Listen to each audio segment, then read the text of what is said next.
Hi, welcome back to Tao of Twang. I'm Dave. This is our third and final session in a three-part series called Key Study for G Major. There's a playlist on the channel with the same name where these three videos will be located. So, in session one, we looked at the major scale, gave a definition of how to a formula to create a major scale out of whole steps and half steps. And when we plug that into G, we get this scale, meaning we start on G and play that sequence, okay? Then we did some exercises and just some things to kind of get some muscle memory going with that scale, right? In the second session, we started building up from each degree of that scale as a column to create our family of chords for the key of G major, okay? And we did that by going every other note.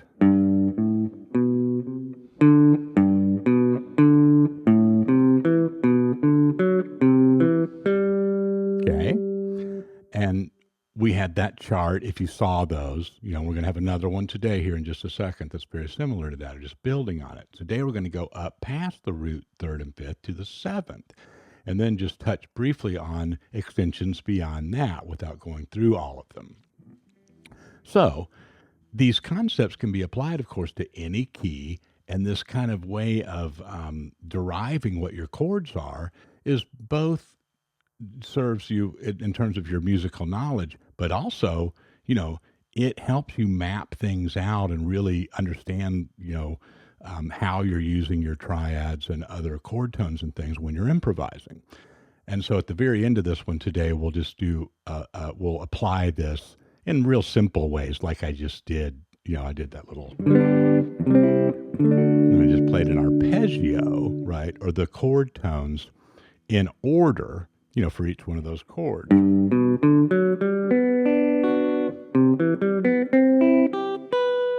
Right? So you'll be able to do all this with a little practice. Now, let's get our chart up here, okay? It's very similar.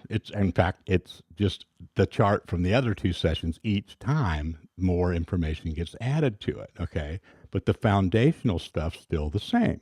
You've got that red line there going across, which is the G major scale.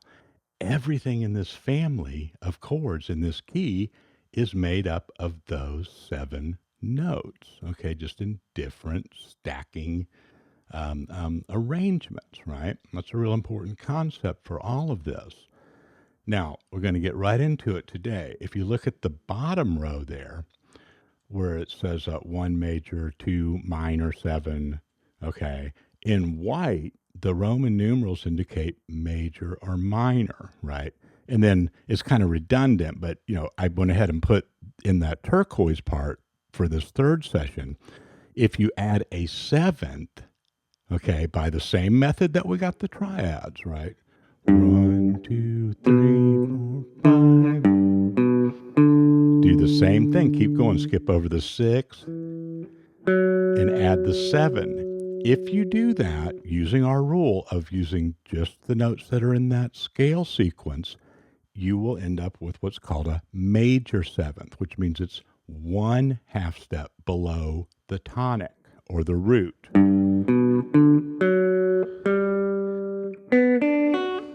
If you go up another octave, you have that sequence or that map.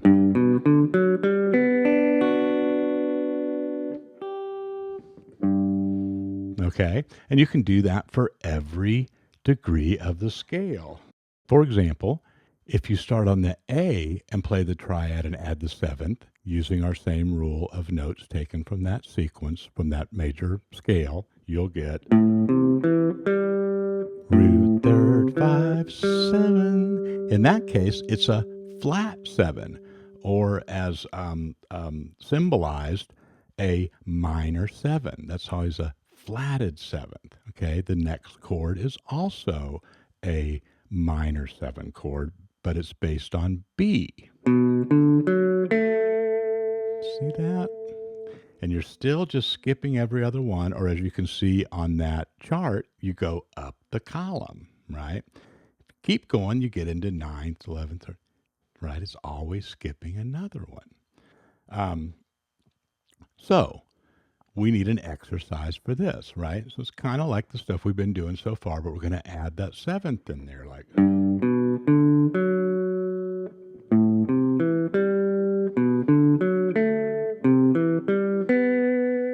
And on and so forth. So in this tab right here, I think it goes 2 octaves.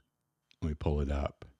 Yeah. So you can just do that first octave of it and then go to the next chord. And then, after a while, you can do both octaves if you want, right? So you'd have something like.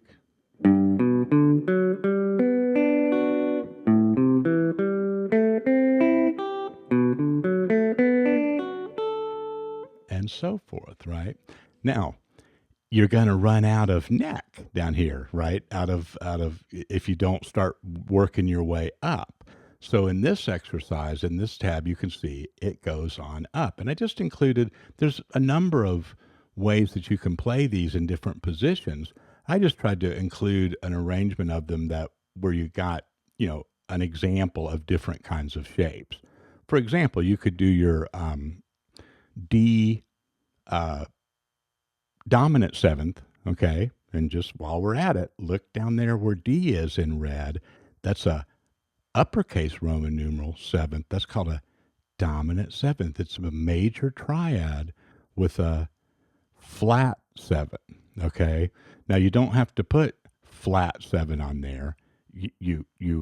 It's implied, right? And when you do the work, when you go D, F sharp, A, C, you'll find that C is a whole step below the tonic of D. That makes it dominant, okay? So two ways you could do that in this position. Or you could go. Okay? Just to show you that, there's not just one way, as long as you're playing those notes. And so this week, or in this third session, forget about those finger assignments that we did in the first two, right? Where you have to stay, because obviously you have to start moving around.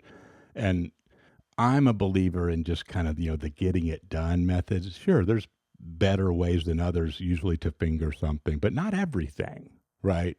You can just kind of do your own thing. And in that process, you'll explore and open up other, windows into what's going on with your playing and how, chord theory works. But there's some good solid examples if you just want to follow the tab right there. All right.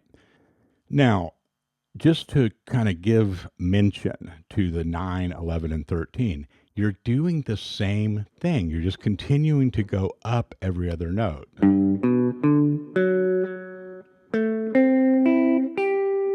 There I went all the way up to, I went to the, back to the root.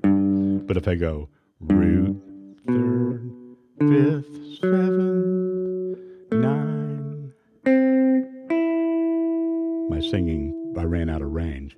9, 11, 13, okay? Now there's some interesting patterns there, right? Look up there above, look at any row. Let's say you start looking at the 9th and you kind of block from your view everything below that, block out the root, 3rd, 5th, and 7th. Look at those are triads. A, C, E, B, D, F sharp. Interesting, right? So I'll let you ponder that, right? But isn't it neat how elegantly all this fits together?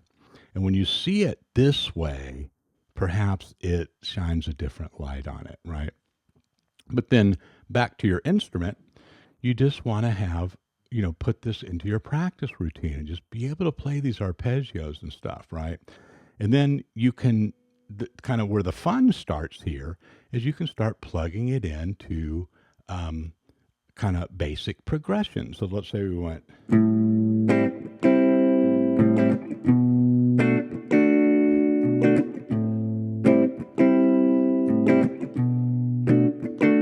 Now, if we say that we're in G major, what is our progression right there? What are the chords are A minor 7 and B minor 7. So we could say that's a 2-3 progression in G, even though the G is not in there.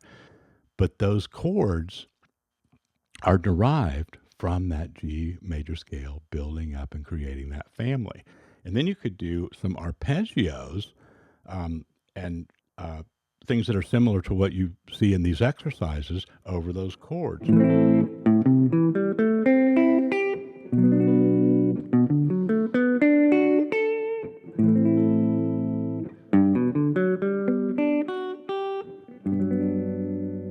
I just went back to the one just so you could hear that resolution into the real, uh, uh, you know, root tonic, the main pillar of that tonal center of a key. Okay, so have fun with this now. Okay, there's a I'm not going to put it in the playlist because I want to keep that nice and neat in there, just 1, 2, 3 those sessions. But there's a recent video called G major groovin'. Okay, and it's a kind of a pop sounding progression with a bass line and stuff that would be great to start improvising over using these um, arpeggios and this knowledge of G major because it is in G. And we're going to do other stuff in G, and you can just get on YouTube and find any number of backing tracks in that key and really start using this stuff, you know. And you don't always have to be on the chord that you're playing the arpeggio for, too. That's where it really gets fun. I can be playing a G, but be playing